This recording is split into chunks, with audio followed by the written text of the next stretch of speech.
Hello everyone, welcome to today's video. We have a very special video today. I'm currently in Good Karma Yarn and Soap with the owners Amy and Jim. And Jim here is going to show us how they make the yarn that they make.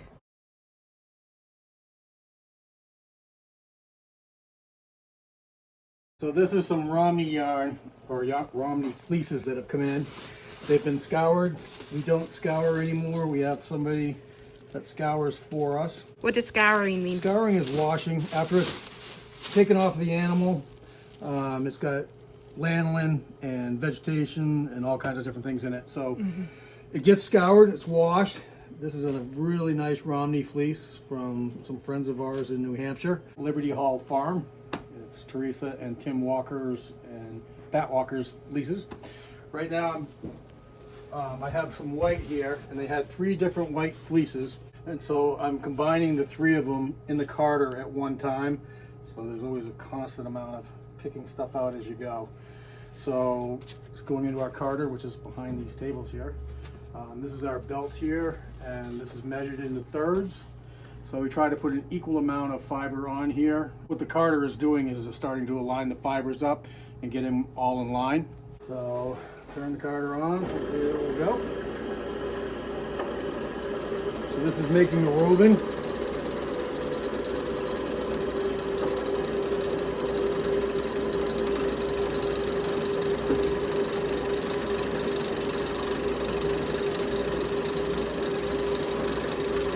Make sure the belt is full.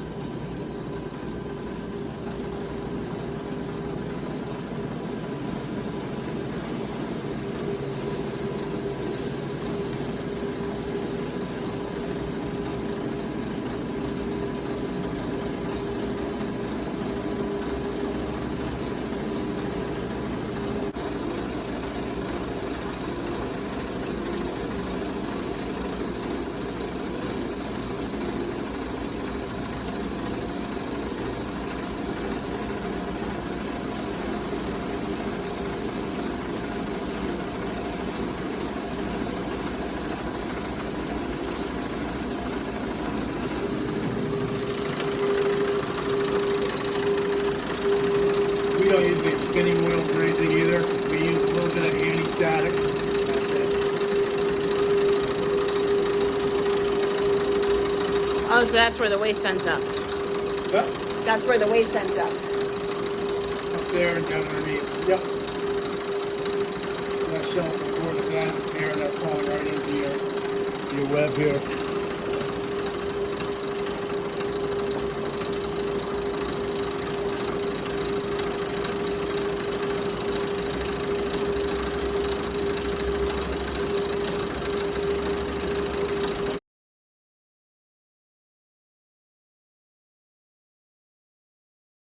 We take this stuff over to here, and this is our pin drafter. So I'll fill up multiple cans like this of this raw fiber.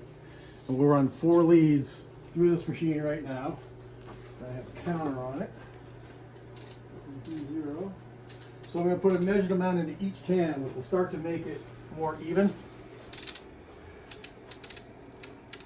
And so this is a pin drafter, and these are the pins. They look like they would be combs, but it's not combed, it's pin drafted. So most mini mills nowadays use a draw frame where there's spikes and it pulls the fiber through it. Ours actually will churn.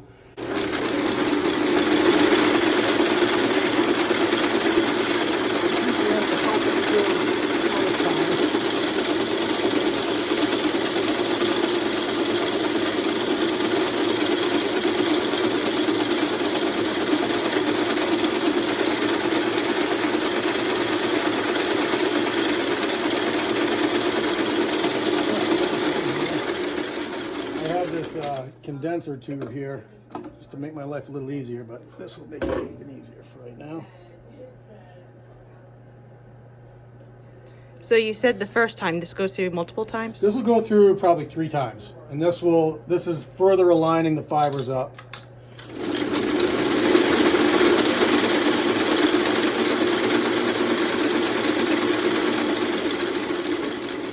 You can see it's starting to make it more homogenized down here.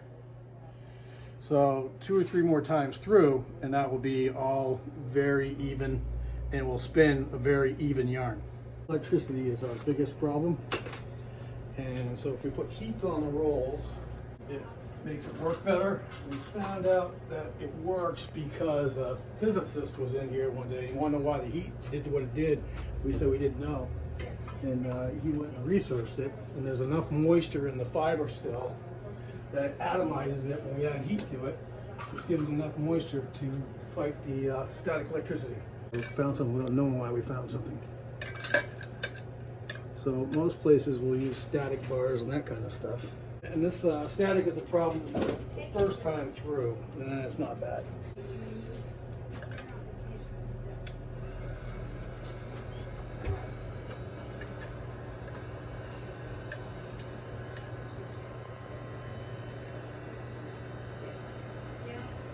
See what we got here.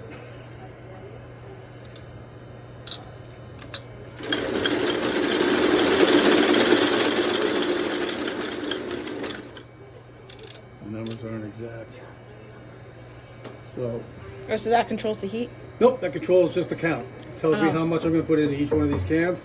I'll probably put 150 into each of these cans. I don't know if it's feet, yards, meters, whatever it is. I don't know.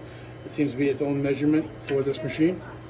So I know what it does, and that's what it does.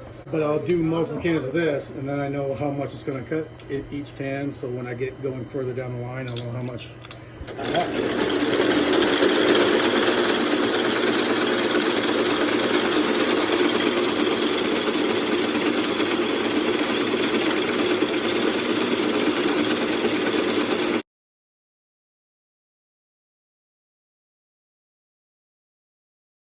Order, you know, like this is a different yarn, but it's done. So while I was doing this, I could be doing this. Cool. You know, it's just kind of whatever can Makes it easier that way. Whatever can be done at a time. And this is a 2-yard skein winder, so you have to set it that way. So right now it is set at 198 yards, which will give me 400 yards total.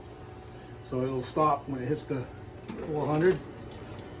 And this is some of our sock yarn, which is 100% wool, except this one on the right here that's got the little black in it. That's some lycra that's plied in with it.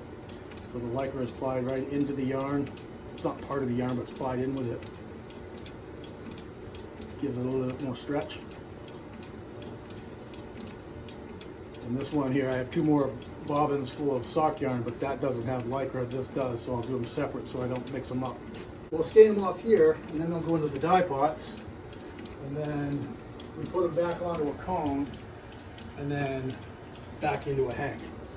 So it's a lot of steps, but it makes for a much better product, much better looking product. So from here it goes to the cone? No, from here it'll go into the dye pot. From here going to the dye pot, Yeah. Okay. So that's sock yarn with lycra in it. So this will go soak in water for probably a half hour or so, and then it will go into the dye pot. Then once it's dry, we'll put it onto a cone again, and then back into a hang. And that just makes it look much better.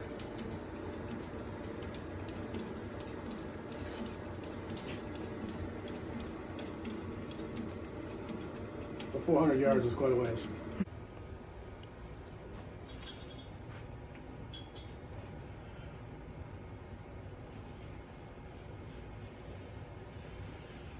And with the sock yarn with lycra in it, when we dye it, the dye pots activate the lycra. So it's kind of... So it makes it shinier? No, it makes it more springy. Makes it do its thing. And we tie them loose at this point so that the dye can get in everywhere. Come on. Oh, so when I see yarns that just have like a white spot, that's because that was tied too tightly? Yep. Yep. And the dye wasn't able to penetrate. Yeah, and so we would fill all this up.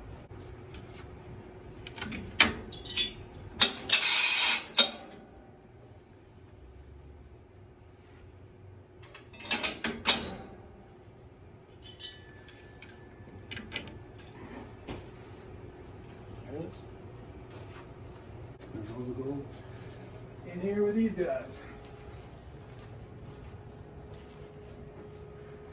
Oh, so the lycra is what makes it gray? There's black lycra in this one. Oh, there's black lycra. And there's white lycra in this one. And then, no, this one's got yellow lycra, I think. Or, yeah, tan or something like that. But yeah, that's what made it black. And, you know, just coming off of the cone, but we spin a balanced yarn here that it doesn't, that we don't have to steam the twist into it. It hangs true naturally. That one's just under a little extra funk right now.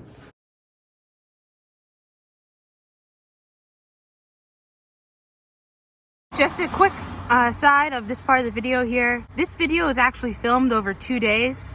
On the first day that I arrived, Jim did not have the spinning machine set up in the way that he would have liked it to have been prepared because he experienced an illness on the Saturday before I came and didn't have time to get it ready. But he was already spending time explaining it anyway, so I thought it'd be a good opportunity to get it. So in the next portion where Jim is explaining the machine, he just wants me to make sure that you guys know that that is not how he typically spins yarn. He was basically using the materials that he had around to show what the general process was. And then later on, when you see the full spinning machine, that is how he actually prepares the yarn. All right, so this is our spinning frame.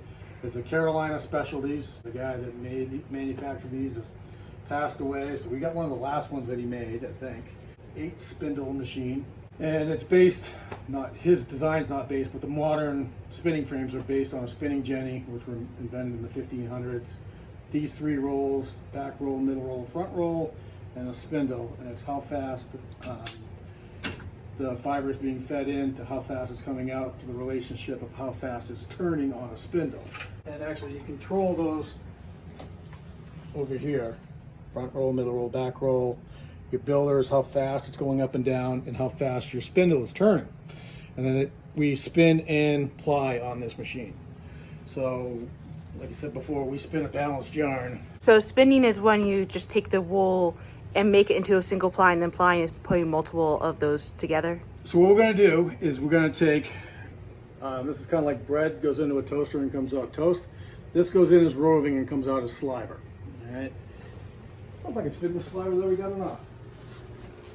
Give it a shot. See what happens. Worst you can do is not work, right? Yeah.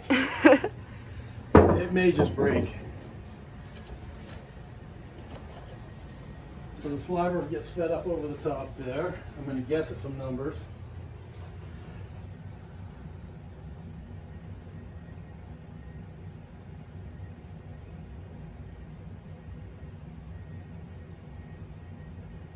Go 100.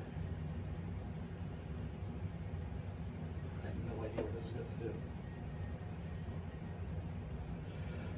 But every time we set up to spin, you know, we do our calculations and get it to the weight that we want it to be, whatever weight yarn we're spinning. And this yarn, this Romney, will become a worsted weight. So on this ring here is a traveler.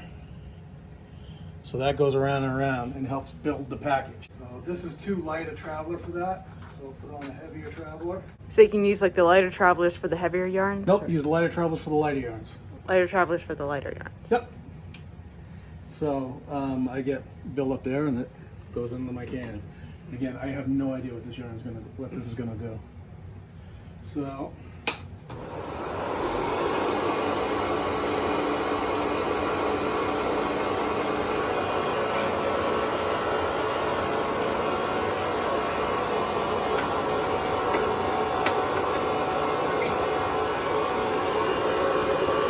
This is called piecing up.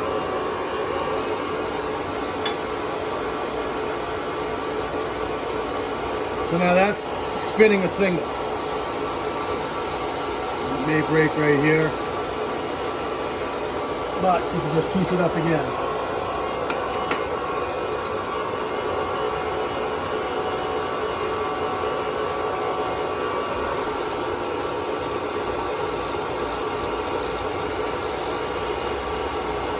That's a slug. And so when this goes through a couple more times, will be more even and it won't have the thicks and thins. So if you were making an art yarn, you would do something like this.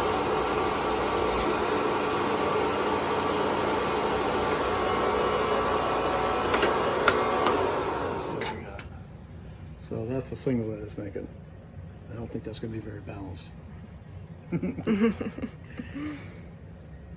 But then we'd have all 8 of these cans going, and then all 8 of these spindles going, and so when we're done, we'd have 4 sets of 2-ply yarn.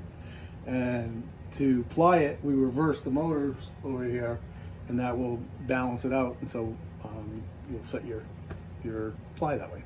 Cool. And that's all there is to it.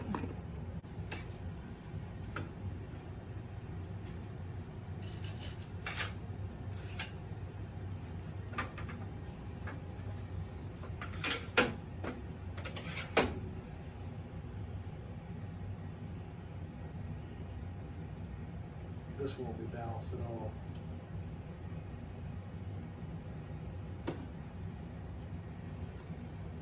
We take a lot of pride in making a balanced yarn. Like mini mills have to steam their twist in,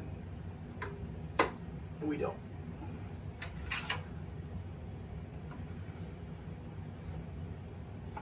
So balanced yarn means that the yarn doesn't twist when you pull it out, right? Right. Yep. So it won't knit off in a bias. So there's not a lot on here, but you'll be able to see what it's doing.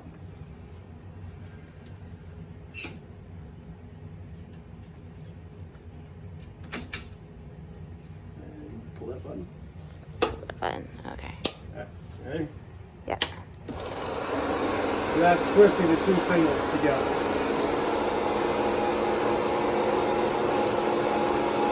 It's going to build up on the package.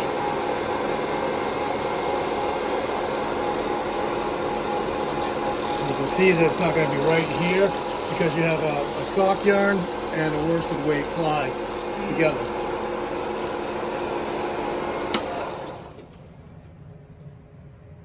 So that's why it looks like that. 2 different weights. But I got back down to the leader here, so. But the process is there. This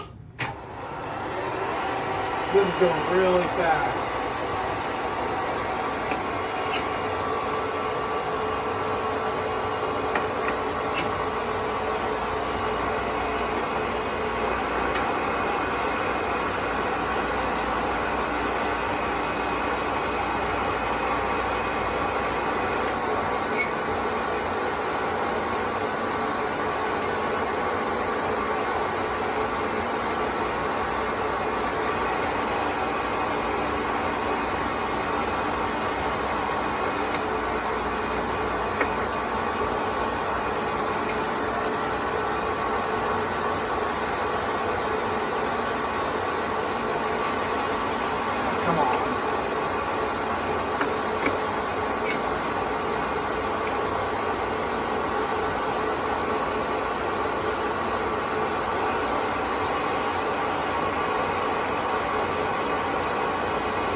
all 8 spindles going up. Ow.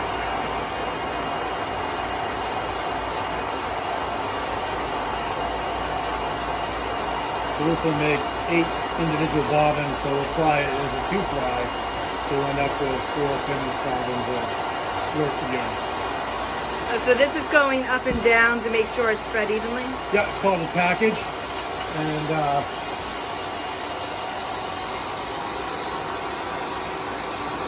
this is a traveler. And there's a little traveler on each one of these rings. And that's going around and around and around. And that's building that package up. And we've had people say that that looks like water, but it's not water.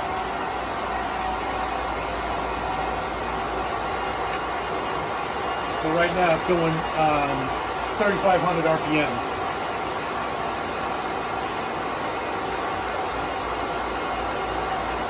And once your sliver is all properly, you can see how nice and even all the sliver is, because there aren't any fixing things to it, and that's how we get a yarn without slubs in it. And that happens from going through the spin drafter. So this is the sliver there.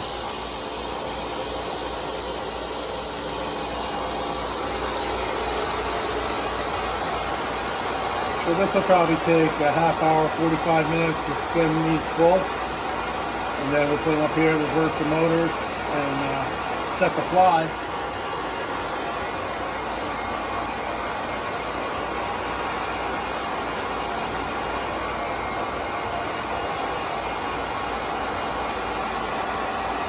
So when we make our balance yarn, it's the relationship between the spin and the fly, and the twist in it. So determine whether it's a balanced yarn or not.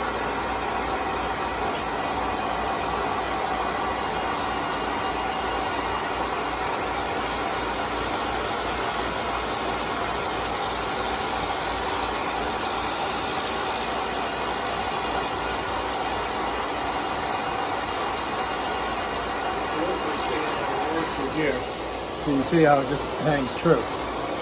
Let me back up to that. So it's nice and straight here. Doesn't go off on a angle. You know how many pounds this was. These are all even cans. And then this one here is a short can. So I'll divide this one up into a couple of different ones and try and get back just as much to the customer as we can. There's always a little bit of waste, like, you know, these little things. So when it's first starting up. So that only comes when you first start. Yep. That's why it wraps around here. If you lose it in, this is a vacuum system in here that we don't use. Just suck the fiber in. So we use these, we call it take-up rolls, that it will wrap around that instead of just going everywhere. So if you're paying attention, you can get it pretty quickly and you don't waste a lot of fiber. People are talking about the yield they get back from the mill. And a lot of the loss is in the washing process with the lanolin, the dirt, the skirting, and all that kind of stuff. So we have very little waste on this end of the wheel. So it's pretty much on the startup rolls. And you know, if you lose them in, sometimes we have a little bit. But overall, we try to get back just as much as we possibly can out of what we take in.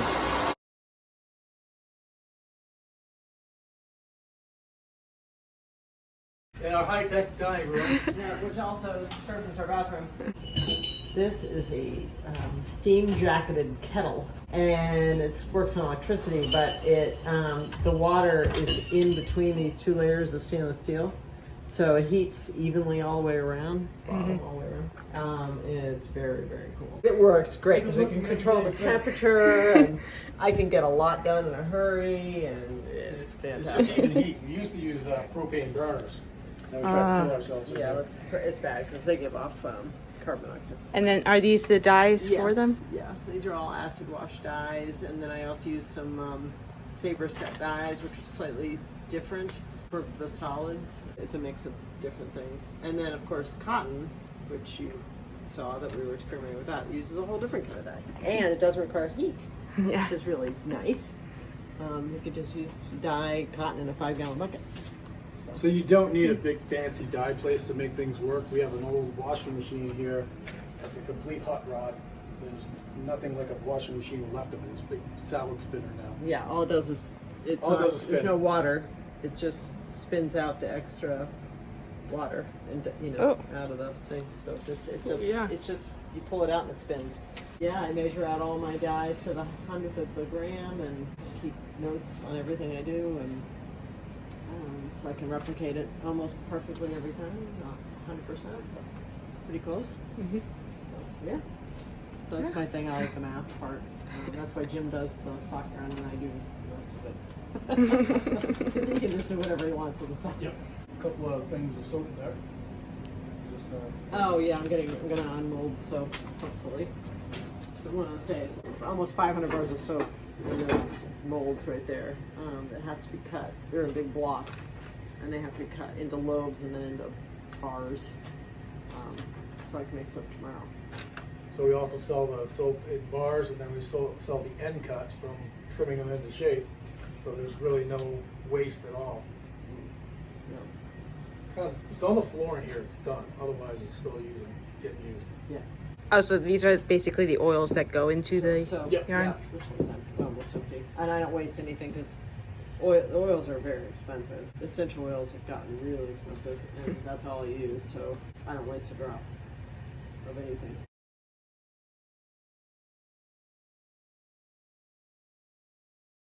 Sock that I made yesterday, and I made the match to it, and I forgot to put the toe on it, so I have to make it again. So right now, this sock here, this is on an Earl Blocker circular sock machine. I've done the cuff, I've done the leg of the sock, and right now I'm at the heel. So I'm going to turn the heel now. And turning the heel on these things is just short row knitting. So taking a needle out of work on this side. Just going back and forth, short row knitting. And there's math involved without numbers, which is the best I know. Yeah. My cylinder is divided into half, and then I have my target marks to know where my heels are. So is this red part right here a target mark? That's my halfway mark. That's your halfway So that mark. tells me where to take needles. These needles are out of work, so it's a place to take them out of work to do my heel.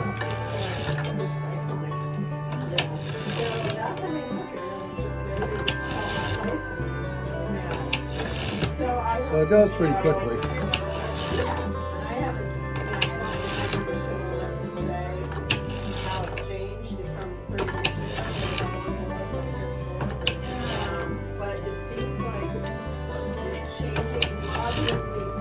I have heel forks in here too, because it's not.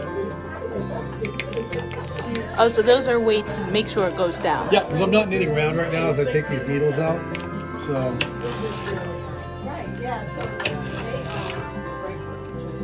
So now I'm in my target mark on this side, and my target mark on this side, which means my heel's coming out even. So now I'll start doing my increase. So I'm just going to start putting these needles back into work.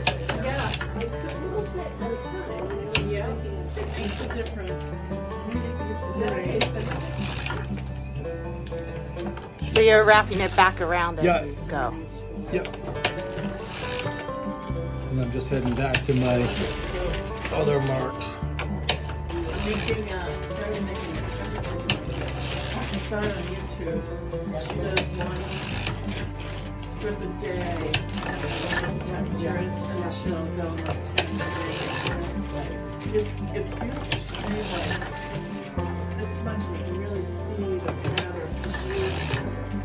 Cool colors for the color. So if you knit socks, everybody talks about the hole in the corner. And that's if I do one more stitch, that hole will be right there. But I can knit through the hole. So I'm just gonna put these needles back into So work. yesterday I was in the bookstore buying a book, and the guy in front of me, I was laughing because he had his 3 kids. He was good. He was being good. So I guess this has a counter, so I don't have to. But they came all the that's way handy. down to Yep. come to your shop. His wife. So that's where the hole would be. So you knit right through it, right there.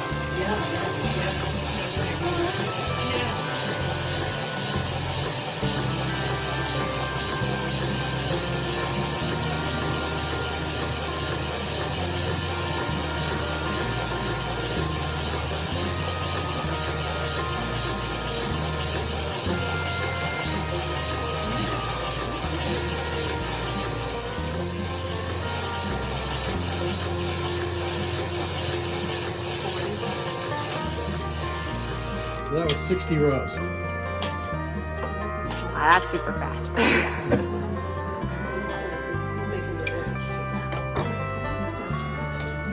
No, they're easy. So now I'm at the toe, and the toe is done the same way as the heel. So we'll just take these needles out of work. That reminds me of that little thing I had as a kid. It was like Yep. Oh, the spool there? Yeah. Thank you. I'm sure I'll come in again before I go home. Oh, good. Yeah. Yeah, thank you. Have a great day. You too.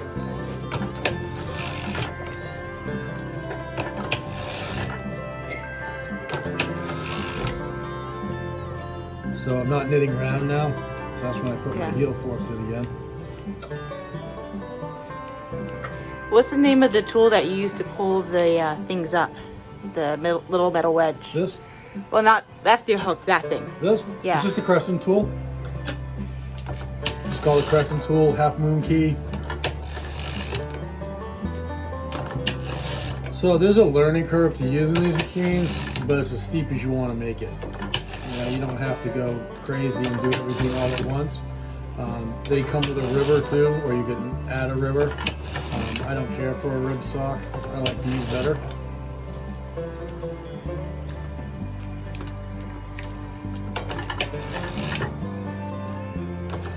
So the marks on this side, marks on this side, start my increase.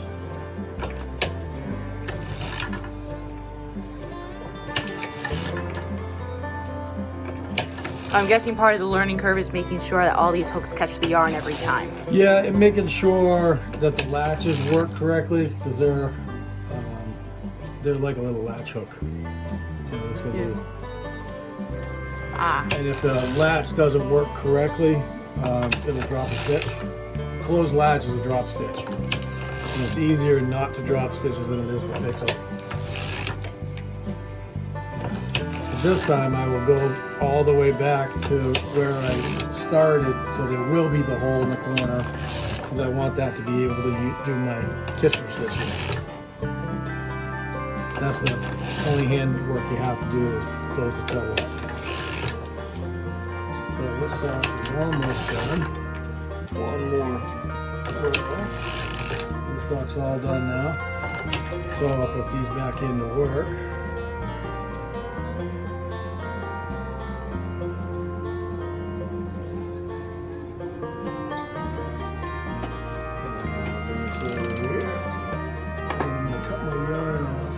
Back here, that's what I'll use to kiss the toe closed with. Bring this in.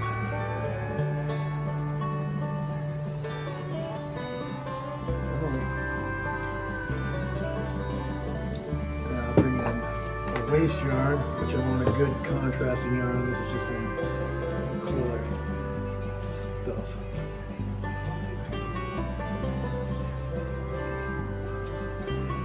so this is almost like a provisional cast off. Yep. Just keep my stitches live until I can get to the toe close. So this sock's all done. Cut that off there.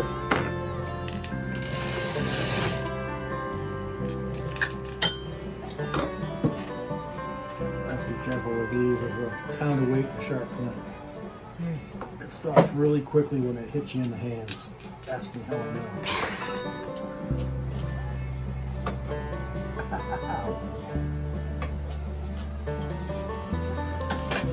So here's my cuff, the body of the sock, the leg of the sock. Here's my heel, down to the toe, and then the toe gets Kitchener across the top. So get this off of here.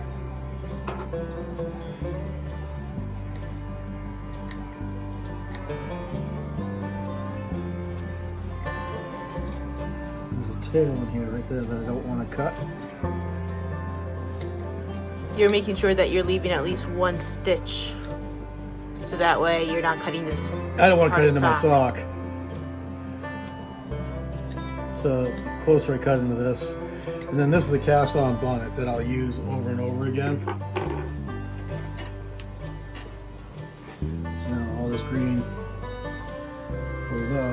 That's my little signature tab on the back of my socks. Body, foot. The Kitchener is just it's a weave, more so than a regular sock. You go across the end, this you go across the toe. And that's it. Cool. Make a pair in about an hour. And this is some of my collections. The oldest one is the one with the blue in it, and that's a Bickford. And it's supposedly one of 8 known surviving machines. And it's from 1867. These two here with the plungers are kind of the holy grail of sock machines. They're called Tuttles, and they were made. Those are early ones. Those were made in the late 1800s. And this company here, the LT150, is made in Chicopee, Mass. Now, and that is based on those. Is it plunger just to make sure it goes down? No, it's the river. This is a river. Here. Oh. So it's a conical river. So this will use the same needles as. Oh, river. Okay, yeah. So this is a river here on these machines. So this machine will do a knit and a purl stitch. I'm doing a mock rib, which is more of a skip stitch. But this one takes separate needles, small needles that come out, and it has to do this to it. With this one, you use the same needles as in the cylinder. You just rotate them up, and they will rib with the same needles. It's very cool. And then we've got different machines from, like this one here is from England. That tall, skinny one is from Sweden. This one right here? No, that one's actually from Canada. That's a Creelman. Okay. This one. The next, that's a Tuttle. The And Tuttle. The next one is it's a Swedish Favorite, and then another Tuttle. And then up there we have a Bickford. That's an auto knitter next to it, and then a Creelman, and a Stever, another auto knitter, a Gearhart, another Creelman, a Gearhart, a Dundas, a Perfection, a Gearhart, an Erlbacher. That is an Imperial. And I don't know what that one is. It doesn't have any badges on it. This is another Erlbacher. That's an Erlbacher. Another Gearhart, auto knitter, another no name, Gearhart. And that's the ones around here. And then there's 3 new Gearharts in the boxes down there. Now, while you're about to see the yarn being made in a particular order, the truth is when the yarn is being made, a lot of the steps are happening at the same time. So the way that Jim explained it to me is that he basically has to babysit the pin machine, but once it goes through the first go through, then the carder and the spinner can all be going at the same time, and he just has to make sure that they're all running. So there's not really a time frame for how long it takes a single skein to make it through Good Karma yarn and soap, but probably the best way to measure it is he usually does about 20 pounds of wool at a time, and it takes about 2 days to get through the entire 20 pounds of wool. That's everything here at Good Karma Yarn and Soap. I just want to say thank you very much to Amy and Jim for showing me around. And if you want to come to their shop and follow their stuff, I'm going to leave their links down in the description box below. So go give them their business. They'll love it. That was today's entertainment. Have a nice day.